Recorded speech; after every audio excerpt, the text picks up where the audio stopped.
Je vais couvrir avec vous autres un petit peu les événements qui se produisent là, dans le monde. Je parlerai de psychologie ensuite.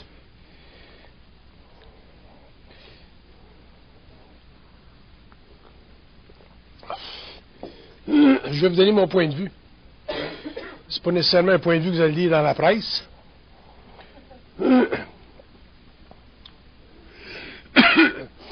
Alors, je vais faire la voyance sur ce qui se passe. Il y a des choses que je vais pouvoir vous dire. Il y a des choses que je ne pourrais pas vous dire en public parce que je ne peux pas faire de prophétie.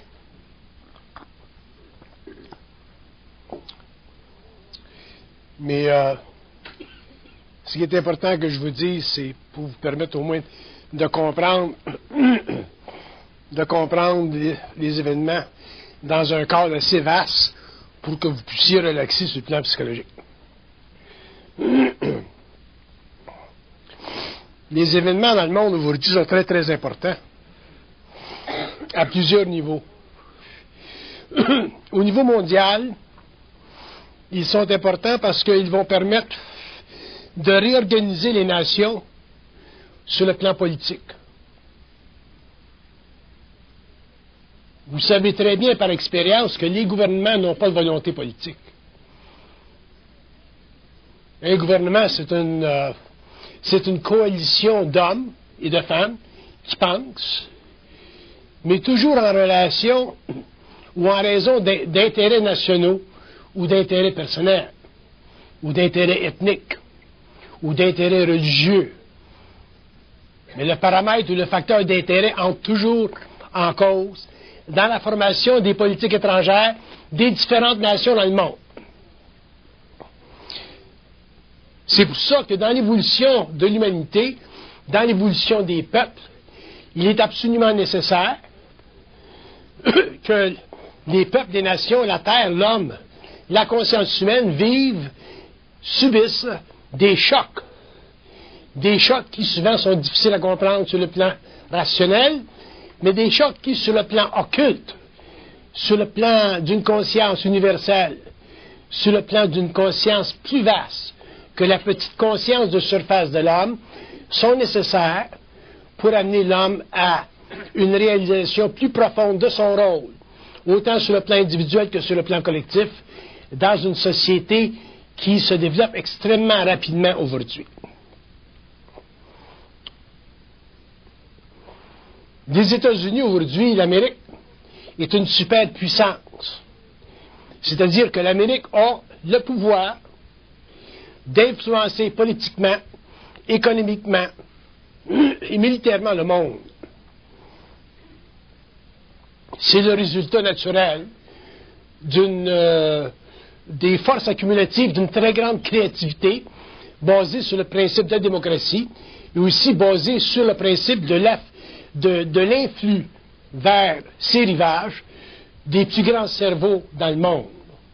Donc, c'est naturel que l'Amérique soit devenue, au cours des dernières générations, graduellement, une puissance mondiale, surtout après la défection des provinces eurasiennes à l'extérieur de l'Union européenne. Par contre, comme vous le savez sur le plan personnel, le pouvoir, ce qu'on appelle le pouvoir, c'est toujours difficile à gérer. Ceux parmi vous autres qui travaillez dans l'industrie, qui avaient le pouvoir de certains départements, ceux qui sont riches, qui ont un certain pouvoir, ceux qui sont politiques, qui ont un certain pouvoir. Le pouvoir, c'est difficile à gérer parce que le pouvoir force des individus ou des collectivités à exprimer une puissance. Et dans une puissance, il y a toujours énormément de force astrale, c'est-à-dire qu'il y a toujours un foyer de force astrale, et ce sont ces forces astrales-là qui servent à l'expérience humaine, autant sur le plan individuel que sur le plan national, ou sur le plan collectif. Donc, les États-Unis, aujourd'hui, sont rendus à un point, à un apex, sur la courbe de leur évolution, où ils doivent apprendre à traiter avec le pouvoir. Ayant appris, à cause de la crise, à traiter avec le pouvoir, les Américains deviendront, dans 10, 15, 20 ans, un très grand peuple, c'est-à-dire qu'ils prendront la responsabilité sur le plan international, ils prendront la responsabilité de leur puissance et ils s'occuperont de rebalancer les énergies, les déséquilibres qui existent dans le monde à cause de la grande disparité entre le capital qui se globalise et les peuples pauvres qui ne peuvent pas participer créativement à une structuration de leur patrimoine intellectuel parce qu'ils n'ont pas soit l'éducation ou qu'ils n'ont pas été favorisés ethniquement ou géographiquement pour le faire, n'ayant pas appartenu souvent à la civilisation occidentale. Donc, une des choses que l'on doit comprendre dans ce grand drame humain, c'est que les pays européens, l'Amérique surtout, apprendra dans cette expérience à ajuster sa politique étrangère pour favoriser l'émancipation de tous les peuples sur la Terre au profit d'un équilibre international au lieu simplement d'un profit d'un pouvoir capitaliste local ou européen ou américain. Ça sera une des grandes leçons qu'apprendra l'Amérique sur ce plan-là. Donc, dans ce sens-là, l'événement qui se produit dans le monde aujourd'hui, c'est un événement qui est nécessaire. Le prix est très élevé, mais le prix est toujours élevé quand on a à apprendre quelque chose, autant sur le plan individuel que sur le plan collectif.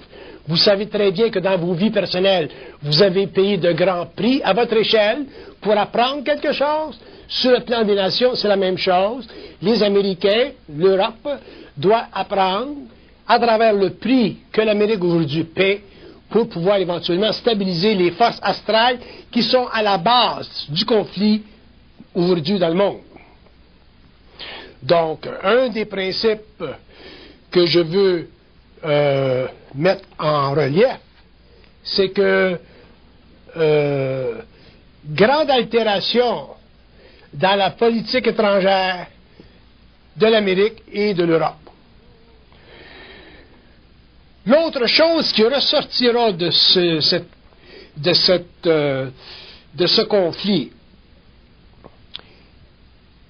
c'est que les pays, surtout les pays qui font partie de l'Union économique européenne, les États-Unis ou les Nations unies, ces pays-là doivent en arriver éventuellement à pouvoir unir leur système de renseignement pour pouvoir faciliter l'évolution des politiques, faciliter l'évolution et l'accélération des décisions politiques et aussi faciliter ce que j'appellerais la résolution du nationalisme international au profit des peuples qui ont besoin dans le monde, en Afrique, les peuples pauvres qui ont besoin de soutien.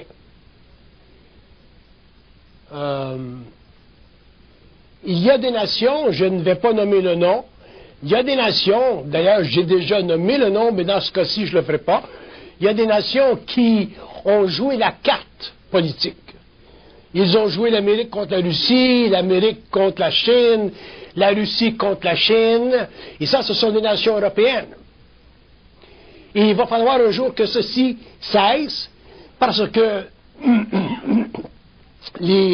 l'âge de la manipulation et l'âge de la réfraction des systèmes doit céder si éventuellement on doit en arriver à la manifestation et à la création dans le monde d'un gouvernement universel, c'est-à-dire d'un gouvernement fondé sur des ententes fondamentalement unifiantes au lieu d'ententes partagées qui permettent à certaines nations de bénéficier de la dislocation dans un coin pour leur bénéfice personnel en tant que nation-État.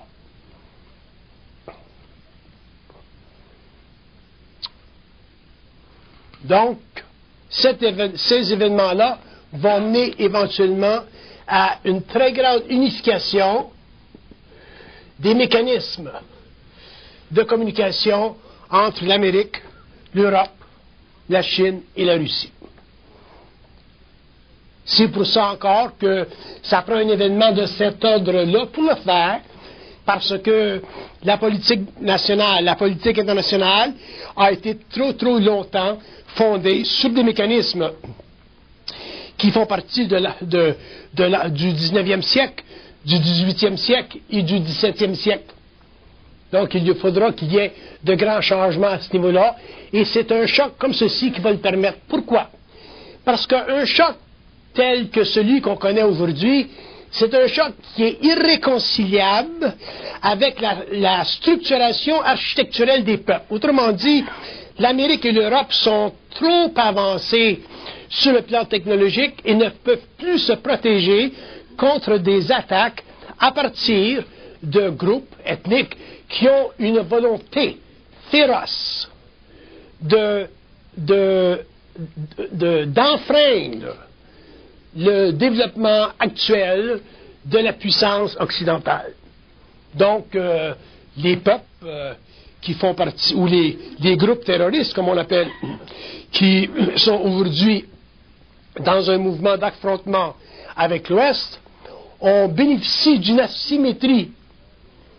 Il faut regarder le problème de l'asymétrie.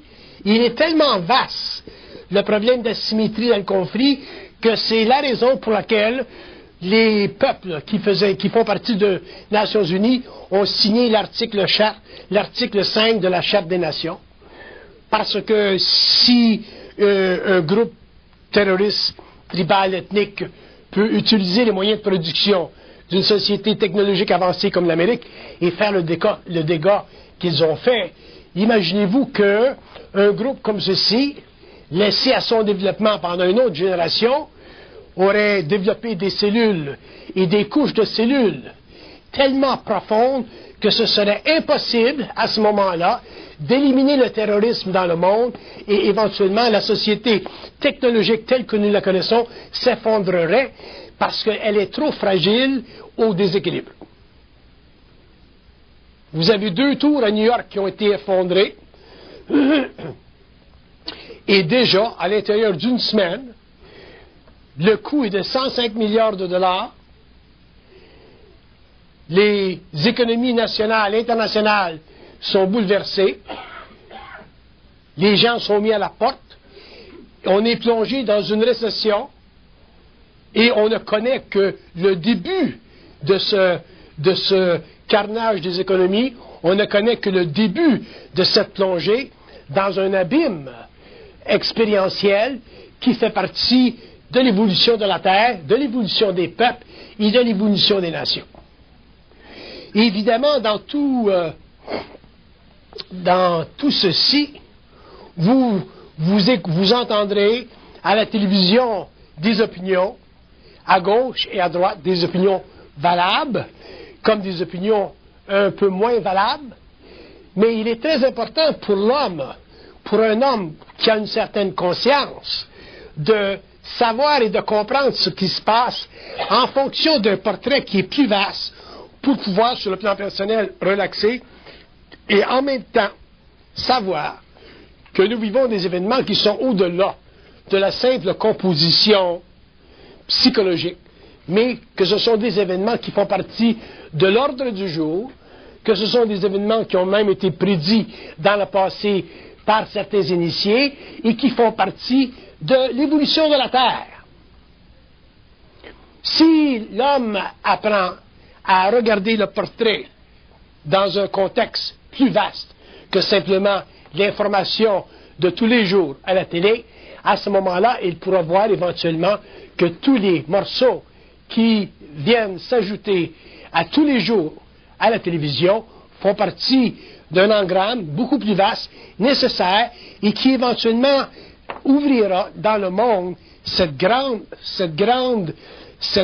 ère, ce nouvel âge où finalement les guerres cesseront et les conflits seront arrêtés et les peuples finalement commenceront à s'entendre une fois pour toutes. Donc, si je le regarde de mon point de vue, quand je dis de mon point de vue, je ne veux pas dire de mon point de vue personnel en tant que personne, Mais si je la garde du point de vue de la communication qui fait partie de ma conscience, à ce moment-là, pour moi, l'événement dans le monde, c'est un événement nécessaire. Et il est nécessaire parce que les peuples n'ont pas de volonté politique. Et si les peuples n'ont pas de volonté politique et nous vivons dans un temps où certaines nations, telles l'Amérique par exemple ou l'Europe, deviennent extrêmement puissantes financièrement, militairement, politiquement, il est évident que des forces en opposition, telles que celles que nous connaissons, doivent éventuellement venir à la rescousse de la planète pour rebalancer le déséquilibre. Et ce n'est pas par des pétitions internationales que ça va se faire, ce n'est pas par des demandes intelligentes de la part des intellectuels des universités, ce n'est pas de la part de certains individus, de certains politiques ou hommes d'État éclairés que ça va se faire. C'est toujours dans le choc que ça se fait. Et si vous pouvez en arriver à comprendre que l'individu évolue à travers la crise et que les nations évoluent à travers les crises. Alors la crise, on l'a, elle est là, elle va durer pour un certain temps, et il s'agit pour l'homme seul, l'homme individu, en tant qu'individu, l'homme individualisé, de comprendre que cette crise-là, éventuellement, mènera l'humanité à un autre niveau que celui qu'elle connaît aujourd'hui. Si nous regardons le phénomène islamique, il est très important pour les gens de comprendre que une bande d'individus n'a rien à voir avec des millions d'êtres. Par contre, il y a à l'intérieur de l'islam des façons de voir, des façons de comprendre, des façons de s'exprimer, des façons de changer les choses, qui sont très différentes de ce que le christianisme peut apporter ou de ce que la religion juive peut apporter ou de ce que la religion bouddhiste peut apporter. Chaque religion a sa fonction. Le judaïsme avait sa fonction. Le christianisme a eu sa fonction. Le bouddhisme a eu sa fonction. Ils ont encore leur fonction. L'islam a eu et a encore sa fonction. Chaque religion a une fonction. Mais, dans les religions, on retrouve des personnalités, des traits de personnalité très très différents, parce que les religions sont nées dans des temps ou dans des régions de la Terre où les besoins des groupes originels étaient très différents des autres. Et il s'agit que aujourd'hui de reconnaître que l'islam, en tant que religion, est une très belle religion, mais que il peut être utilisé, il peut être hijacké, si vous voulez, par des individus, un peu comme la religion catholique a été, par exemple, hijackée durant l'Inquisition par des fanatiques. On a eu nos Savonarola.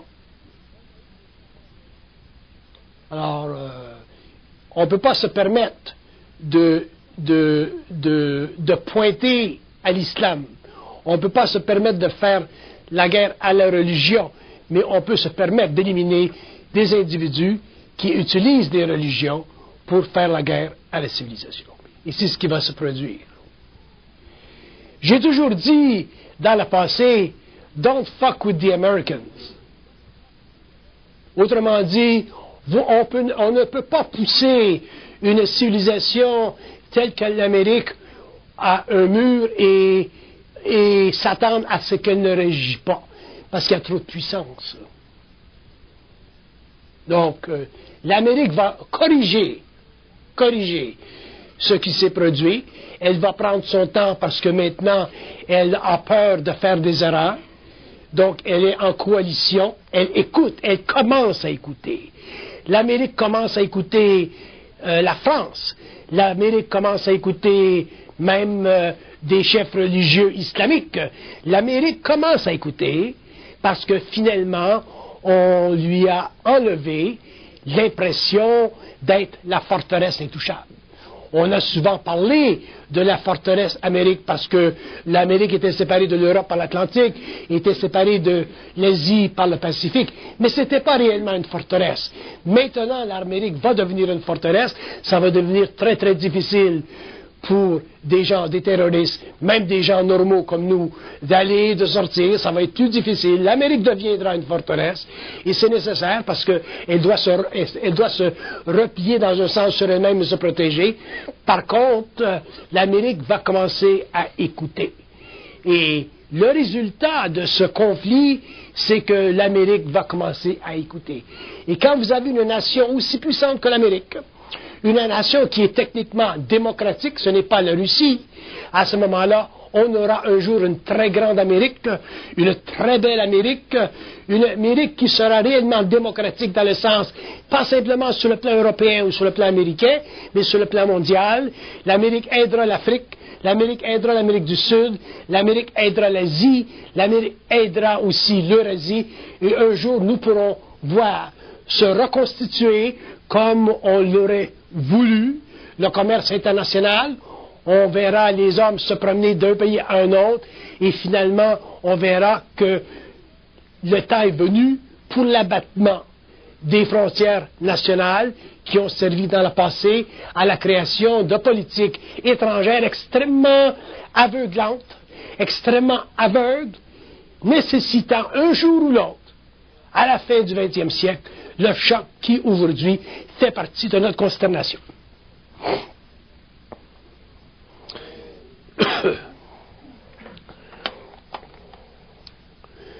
Si je fais de la voyance, pour vous donner un peu un point de vue qui n'est pas le mien,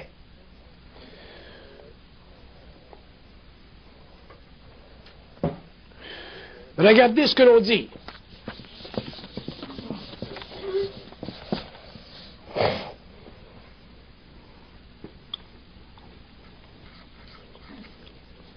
Ce qui se passe dans le monde est le résultat de l'aveuglement des nations.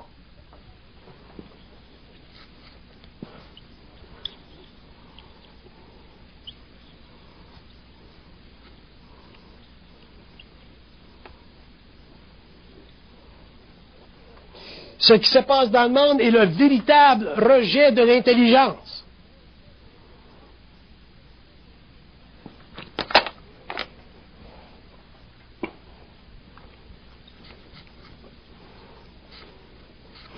Quand les nations rejettent l'intelligence, il se crée des forces en opposition féroce.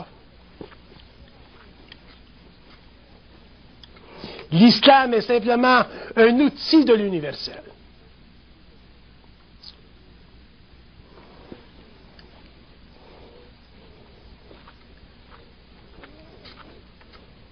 Ils disent que ce conflit cesse, il cessera, mais que ce conflit soit, il doit être.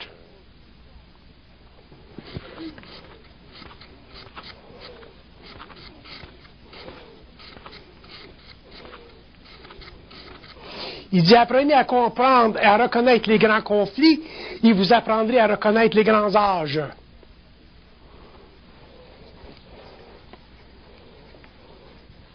Le conflit aujourd'hui est plus important que la Deuxième Guerre mondiale. Il est plus important que la Première.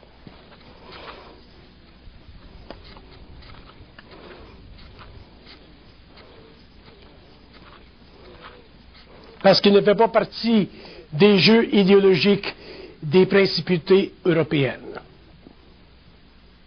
It's a new ball game.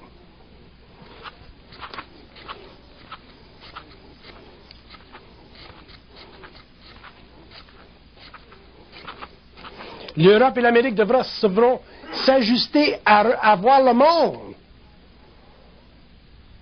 L'Europe et l'Amérique devront s'ajuster à voir le monde.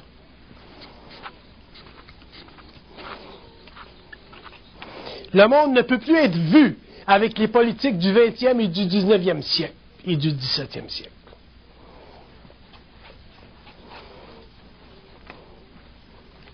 La politique mondiale doit être vue à partir d'une conscience humanitaire à l'échelle mondiale.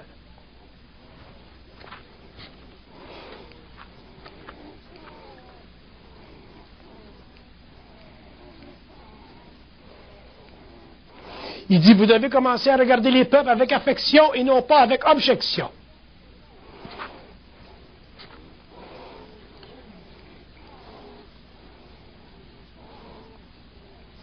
Regardez l'islam comme un outil, non pas comme un ennemi.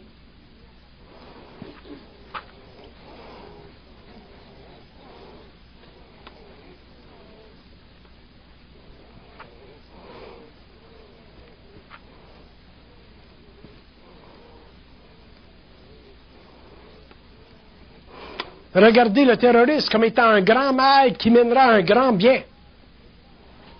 Mais il doit être détruit. Et il le sera.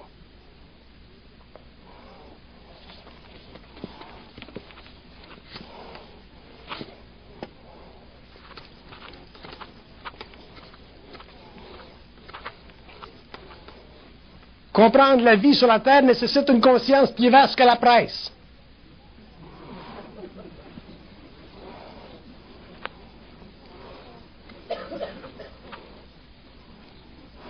Comprendre...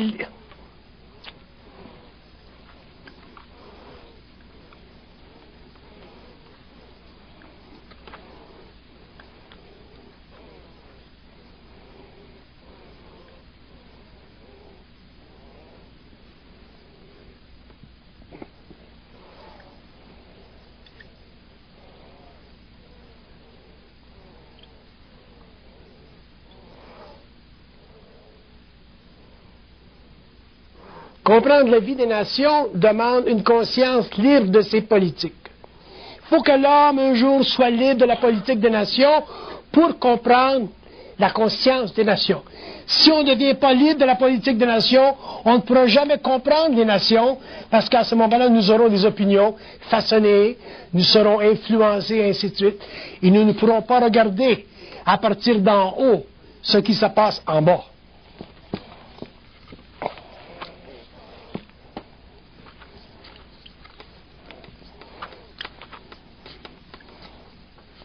Il dit, vous n'avez pas à vous inquiéter de ce qui se passe dans le monde, vous n'avez simplement qu'à le regarder avec étonnement.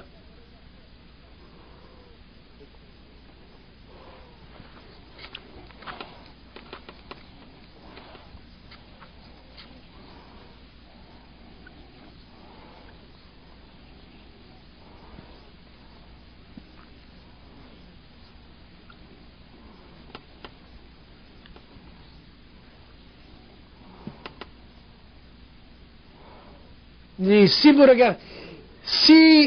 vous inquiétez de ce qui se passe dans le monde, ils disent, vous ne le regardez pas du bon œil. Si vous le regardez avec étonnement, vous trouverez de l'intelligence dans le chaos.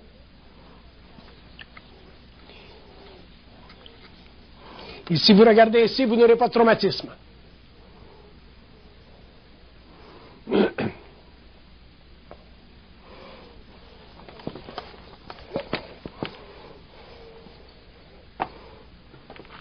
Nous aimons les Américains.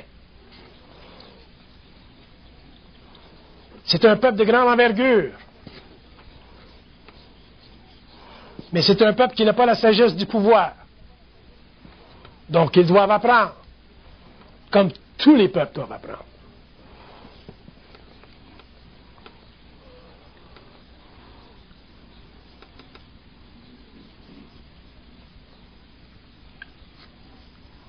Nous aimons les Chinois, mais ils ont du recul dans le temps.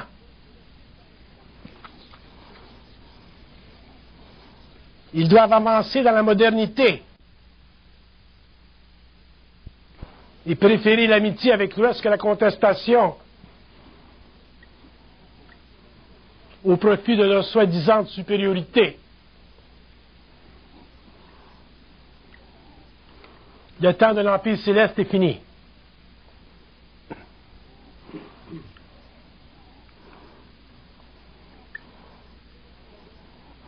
Nous aimons la Russie parce qu'ils ont la responsabilité de l'Eurasie future. Et cette responsabilité sera grande. Mais ils doivent partager leur responsabilité avec d'autres peuples. Ils ne peuvent pas être seuls à dominer.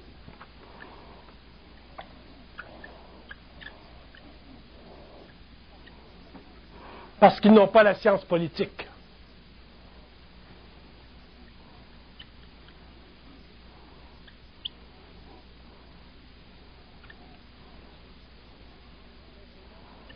Ils n'ont seulement que la science du trucage politique.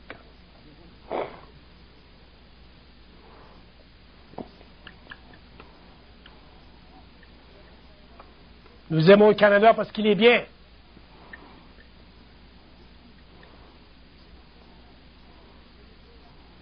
Mais il est trop lax. Il manque de volonté parce qu'il n'a pas connu le conflit. La volonté vient suite au conflit. Si vous n'avez jamais souffert, vous ne connaissez pas la volonté.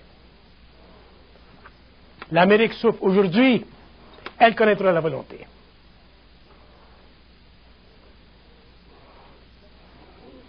Nous aimons la France.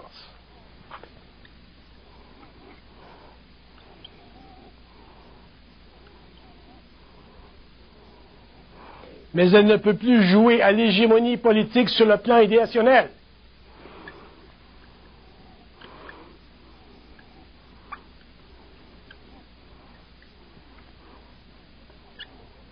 Elle ne peut plus s'unir avec des peuples qui sont en opposition avec l'Europe pour son profit personnel.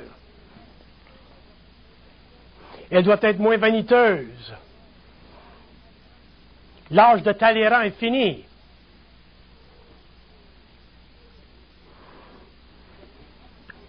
Nous aimons l'Espagne.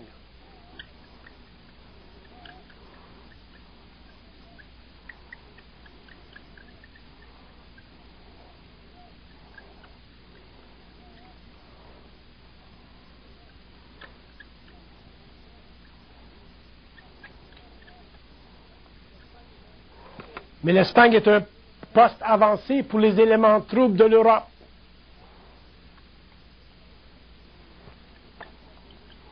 L'Espagne doit surveiller ses frontières. Elle doit surveiller ceux qui viennent du Sud.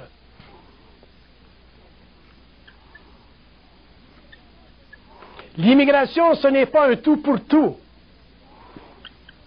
L'immigration doit toujours être contrôlée. C'est le péché du Canada.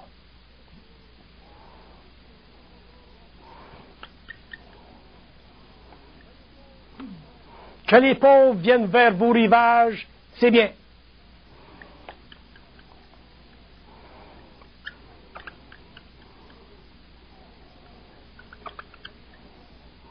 Que les troupes de fête viennent vers vos rivages, il faut les surveiller. Si nous étions sur votre plan et que nous devions gérer vos politiques,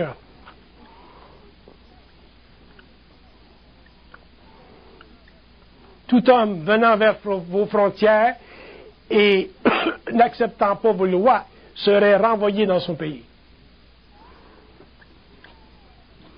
Mais vous n'avez pas la volonté politique de faire ceci, surtout au Canada.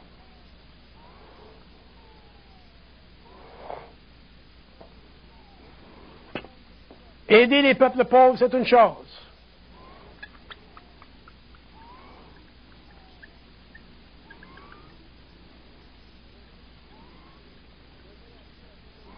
Donner asile à des indésirables n'est pas politique intelligente. Si vous n'avez pas volonté politique pour vous dompter de vos émotions, vous sévirez dans la politique, dans le péril politique.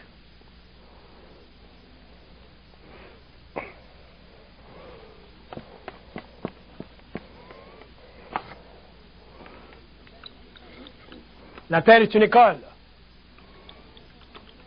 Les nations sont ses élèves. Et les hommes, ses pions.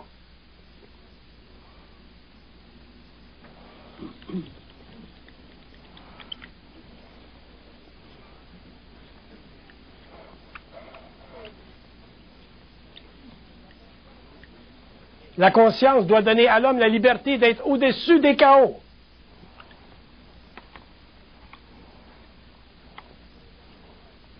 Mais tous les hommes ne peuvent pas être conscients dans un même temps, parce que ceci fait partie de l'évolution, et c'est très long, l'évolution.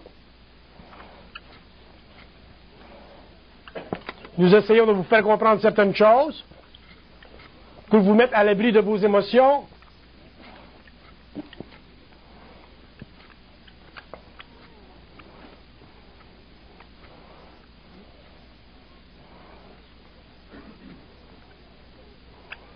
Et pour vous permettre de comprendre la politique comme elle devrait être comprise.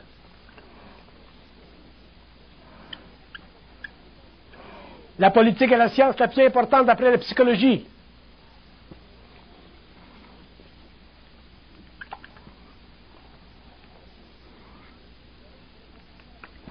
Un homme qui ne comprend pas la politique des peuples risque d'être asservi dans sa psychologie.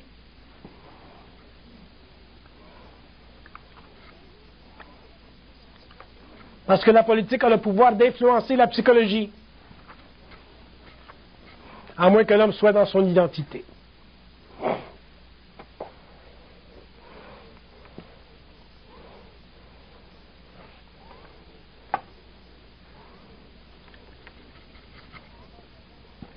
Ce qui se passe dans le monde est très intéressant.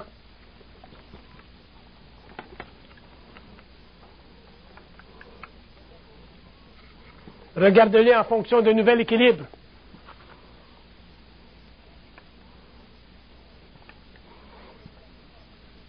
Ne le regardez pas en fonction des pertes économiques ou matérielles.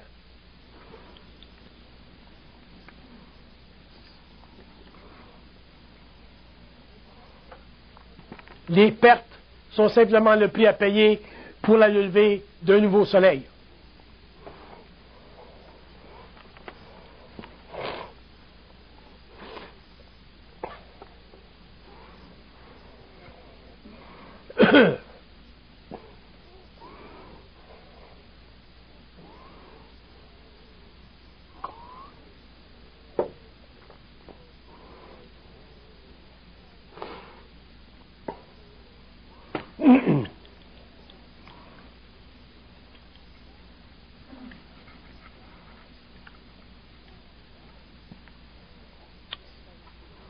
Bon, mais je t'ai assez parlé.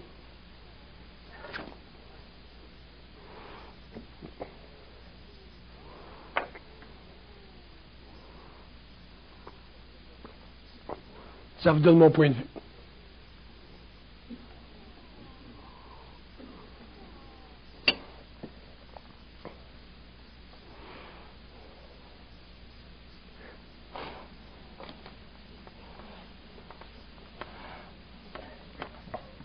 Vous pouvez me poser des questions, puis je répondrai à ce que je peux répondre. Oui? Les terroristes, on voit beaucoup dans les journaux, là, les attaques bactériologiques avec des bombes qui ont peut-être attaqué dans l'année aux États-Unis. Est-ce que ça serait comme permis par les Blancs? Ça, c'était une possibilité par les terroristes de faire une attaque, parce que l'attaque bactériologique, avec les moyens qui existent, là, sont très avancés.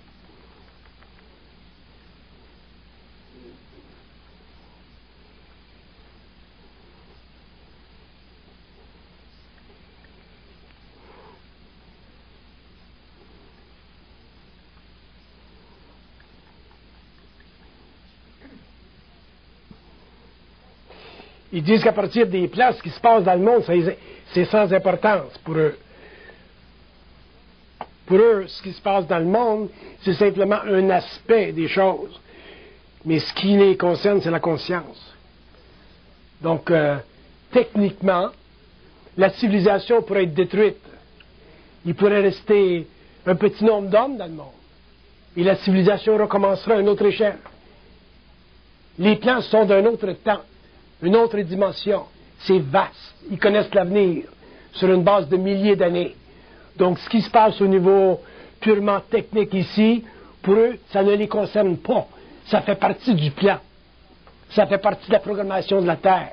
Ce qui est important, c'est que l'homme, en tant qu'individu, puisse comprendre ce qui se passe dans le monde sans être affecté sur le plan émotionnel.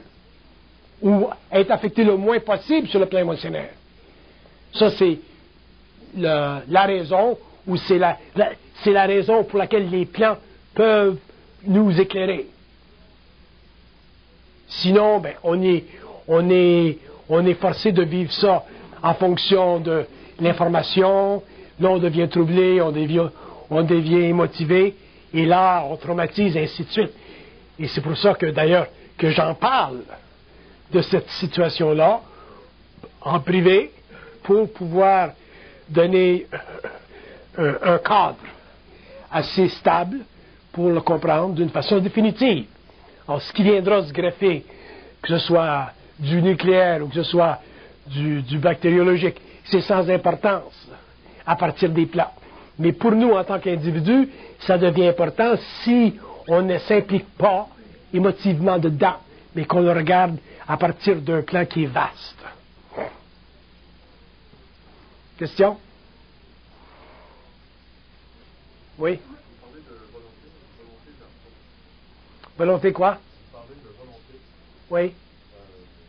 C'est la volonté vers quoi? Volonté politique? La volonté en général, vous dites que les Canadiens n'ont pas de volonté. Ah, bon.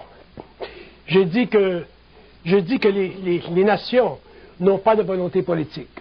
Ce que je veux dire par l'absence de volonté politique, c'est que les nations ont de la difficulté à unir toute leur intelligence, la mettre en focus pour résoudre un problème. Donc, de mon point de vue, qui est toujours un point de vue occulte, c'est un manque, ça mène à un manque de volonté. C'est l'explication du manque de volonté au niveau des nations, et c'est le problème que c'est le problème que les nations sur la Terre ont toujours vécu, parce que l'homme, quand il est réuni, quand on est réuni dans des cabinets, quand on a un certain nombre d'individus intelligents, ou quand on est en communication avec nos populations, et ainsi de suite, on devrait être capable de regarder intelligemment une situation, se mettre en focus et agir, et on ne le fait pas. Et ça a des conséquences très graves. Regardez simplement le côté du terrorisme aux États-Unis. Ça fait des années que des individus parlent, expliquent, disent, bon, ben les avions, ça devrait être blindé à l'avant. On devrait avoir des individus qui sont entraînés à l'intérieur pour protéger les passagers. Mais on ne le fait pas parce que ça coûte plus cher. On ne fait pas telle chose, pourquoi? Parce que ça coûte plus cher. On vend des armes à des peuples qui ne devraient pas en avoir parce que c'est bon pour l'économie. Donc, il n'y a pas de volonté créative. Il n'y a pas de volonté politique créative dans le monde. Et c'est pour ça que nous vivons aujourd'hui ces grands chocs. Et avec le temps, ces chocs-là mèneront à une plus grande volonté créative. Et éventuellement, nous aurons sur la Terre un renouveau au niveau international. Question? Oui? Pardon?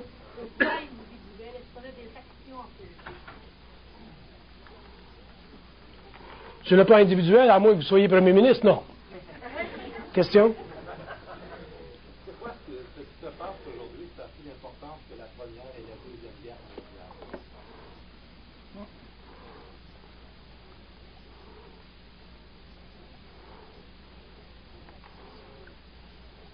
Parce qu'ils disent que ce qui se passe aujourd'hui est basé sur des éléments irrationnels, totalement libres de la crainte de la mort. Quand des individus n'ont plus peur de mourir et qu'ils sont prêts à s'offrir en sacrifice pour une cause, en fonction de paramètres religieux extrêmement puissants, très vibrants, une civilisation telle que la nôtre ne peut plus se protéger parce que l'enjeu n'est plus pareil. Les lois de Clausewitz n'existent plus. Les lois de Genève n'existent plus, les lois internationales n'existent plus, parce que ces gens-là ne les reconnaissent pas. Et il y a aussi le fait qu'il y a une extrême séparation entre la psychologie politique de l'homme en général, que ce soit des Russes dans le temps, que ce soit des Allemands durant le temps des nazis, et aujourd'hui, où vous avez des individus qui ont une psychologie totalement religieuse, basée sur la primauté de leur Dieu, Allah, et ainsi de suite. Donc, c'est la confusion des nations, c'est l'élimination des protocoles d'entente, c'est la suspension des règles du jeu, et c'est pour ça que le phénomène lui-même est extrêmement violent, extrêmement puissant, en explosion et en effet, et extrêmement dangereux sur le plan de la dislocation à l'international. Et c'est dans ce sens-là que l'événement est nécessaire, parce que ça prend un événement comme ça, qui est en dehors des cordes normales de la diplomatie internationale, pour forcer finalement des peuples extrêmement puissants comme les Américains et comme l'Europe, de se joindre ensemble avec la Chine, avec la Russie, et finalement créer table rase sur les conflits du 20e siècle, 19e siècle, éliminer les idéologies qui ont séparé les peuples et finalement s'apercevoir que le bottom line dans l'évolution des nations, des peuples et des ethnies, c'est la conversion des énergies, la transmutation des énergies et l'équilibre totalement maintenu par les peuples en puissance. C'est ce qui va se produire. Mais si vous pensez que des choses comme ça, des ententes telles que celles-ci, peuvent se créer simplement par convenance, d'ailleurs l'histoire nous le démontre, que ce n'est pas possible. Parce que regardez ce qu'ils disent sur la crise. Comment ils expliquent les crises. J'explique la crise d'abord sur le plan purement individuel. Je l'explique sur le plan individuel, ensuite sur le plan collectif.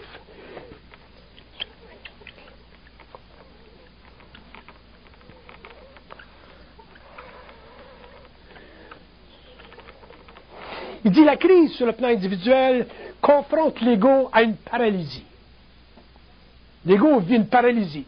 Quand vous perdez votre job, que vous avez depuis 25 ans, quand vous perdez vos enfants dans un accident, quand vous avez un feu, que vous perdez votre famille, l'ego vit une paralysie, la crise. L'esprit est gelé. L'esprit ne peut plus fonctionner. Les émotions prennent le dessus sur la conscience animale de l'homme. Sur le plan international, sur le plan collectif.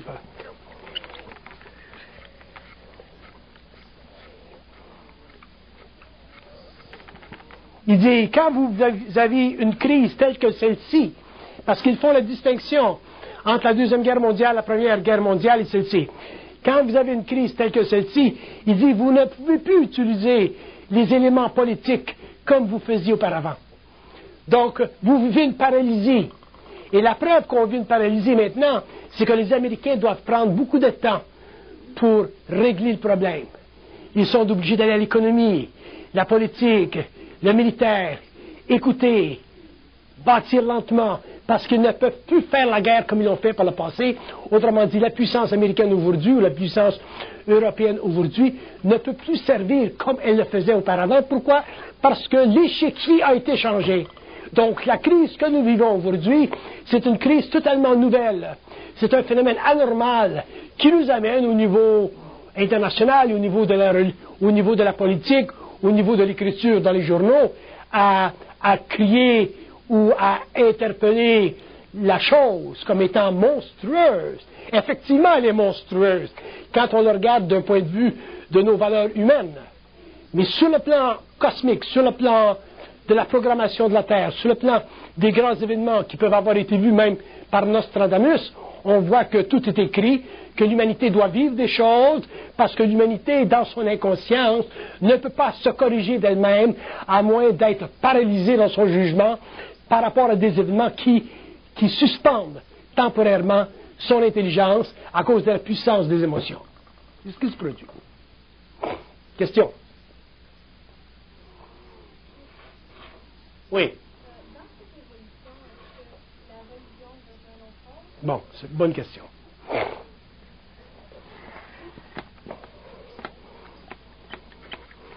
La religion sur la terre jouera toujours un rôle tant que les hommes ne seront pas conscients. Donc la religion, c'est un support psychologique, moral, spirituel pour l'homme inconscient qui n'a pas d'identité. Avec l'évolution, quand l'homme passera de l'involution à l'évolution, les religions sur le plan individuel disparaîtront parce qu'un homme conscient n'a pas besoin de religion. Mais sur le plan collectif, sur le plan des masses, la religion jouera toujours un rôle, mais ce rôle sera ajusté en fonction de ce que les peuples au niveau politique pourront faire. Donc quand les Américains corrigeront leurs abus, viendront à l'aide, ajusteront leur politique étrangère, la religion côtoiera, ira avec l'Europe, ira avec la démocratie, et elle ne servira plus à des foyers d'individus pour créer la dislocation que nous vivons aujourd'hui. Donc les religions font partie de l'évolution, elles sont nécessaires au support moral des grandes masses dans le monde, parce que si vous regardez le monde, si vous regardez l'Afrique, si vous regardez l'Asie, si vous regardez l'Amérique du Sud, même l'Europe, il y a beaucoup d'ignorance dans le monde. Et l'ignorance est tellement vaste que nous n'avons aucune idée jusqu'à quel point l'homme est dissocié de sa réalité. Donc, les religions servent dans ce processus-là. Ce qui m'inquiète dans un sens, pas personnellement, mais ce qui m'inquiète sur le plan de la programmation de la Terre, que ce serait très très possible éventuellement que même le Vatican soit attaqué. Si jamais le Vatican est attaqué, ça va créer un autre mouvement dans la crise, un autre plan dans la crise, parce que à ce moment-là, l'enjeu sera encore plus vaste, et ainsi de suite. Mais c'est pour ça que je vous dis, il ne faut pas regarder les événements à partir de l'émotion, il faut les regarder à partir d'une conscience un peu plus mentale, pour pouvoir finalement comprendre que tout ce jeu-là, toute cette perspective en débandade, éventuellement mènera sur un équilibre, créera un équilibre qui favorisera l'évolution de l'humanité et des peuples qui, par le passé, ont été laissés en arrière.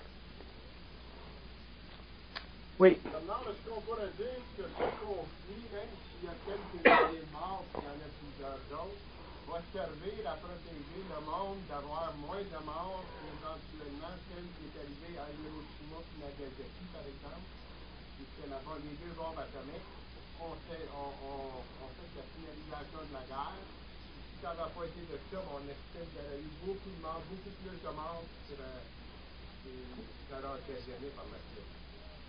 Je ne peux pas vous parler tellement du nucléaire parce que j'ai des restrictions concernant la mise en page, si vous voulez, des prochains 10, 15, 20 ans. Il y a des choses que je ne peux pas explorer en public. Par contre, je peux vous dire que si je le regarde simplement de mon point de vue personnel, pas en tant qu'initié, mais en tant que point de vue personnel, je doute que nous vivions un éclatement sur le plan nucléaire. Je doute. Mais si je vais sur les plans et que je questionne, on me donnera des réponses qui... bon, je vais vous donner l'exemple qu'on me donne.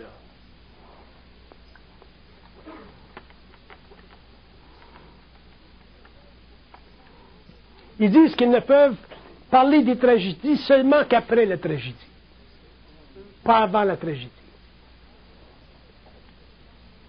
On ne peut pas empêcher que les événements prennent place.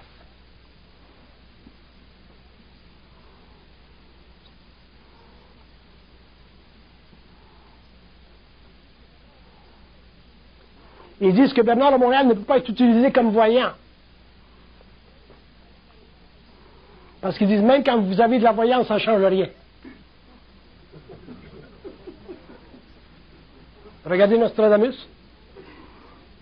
Il a vu. Et vous avez vécu ce qu'il a vu. Donc, il n'y a rien à faire. Et je préfère ça comme ça parce qu'en même temps, ça sécurise ma vie personnelle.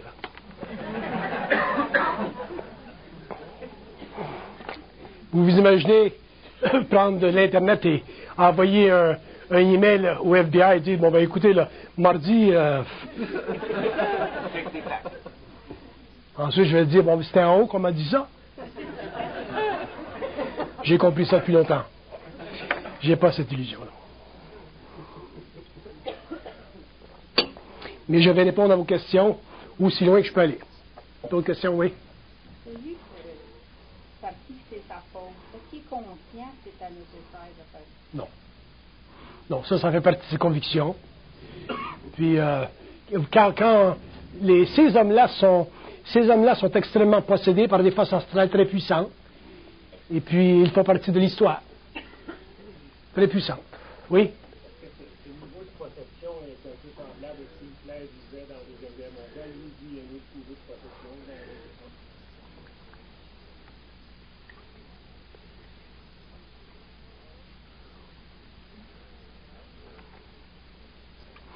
Il dit, comment est-ce qu'il dit?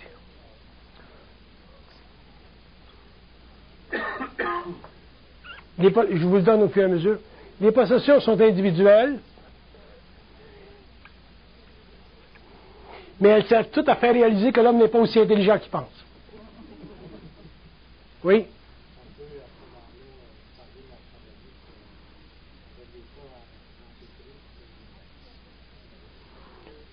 En ce qui concerne Nostradamus ou tout ce que les voyants peuvent écrire, ça fait partie de votre expérience personnelle.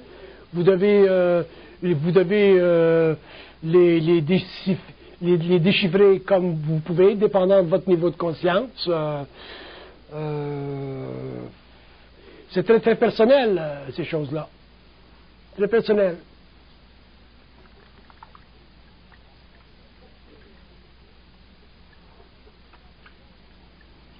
Quand on vous fait voir des choses, il dit, c'est à vous de les voir.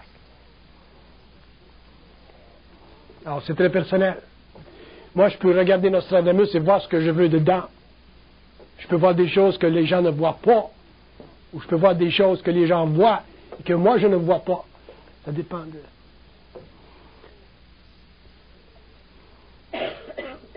Oui. Est-ce qu'il y a dans la relation avec le Rwanda où un demi-million de personnes ont passé la vie de la pauvre, et puis 5 000 personnes aux États-Unis qui ont le pouvoir et puis là, il y a l'action.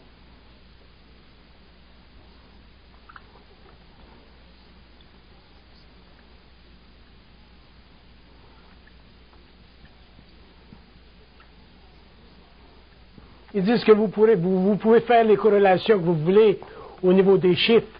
Ils disent ça n'a rien à voir avec la corrélation au niveau karmique. Au niveau karmique, il y a des choses qui se passent. Les pertes au Rwanda, ou les pertes ici, ou les pertes là, ça fait partie des dettes karmiques que les nations ont. Et c'est là que ça se joue. C'est au niveau karmique, au niveau des plans. Pas tellement au niveau des chiffres ici.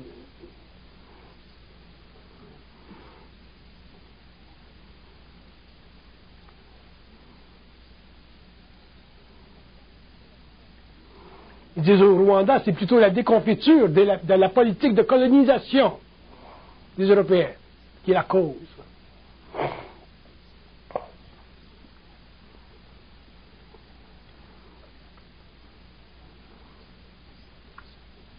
Mais il dit tout ceci fait partie de la programmation de la Terre.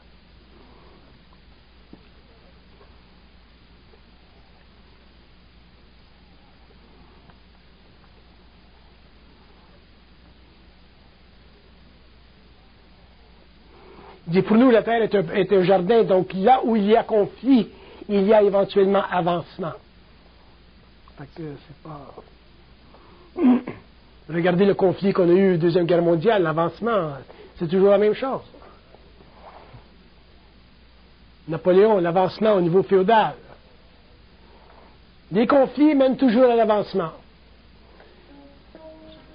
Surveillez Israël. Ils disent Israël est très important dans la map du monde. Quand ils disent dans la map du monde, ils veulent dire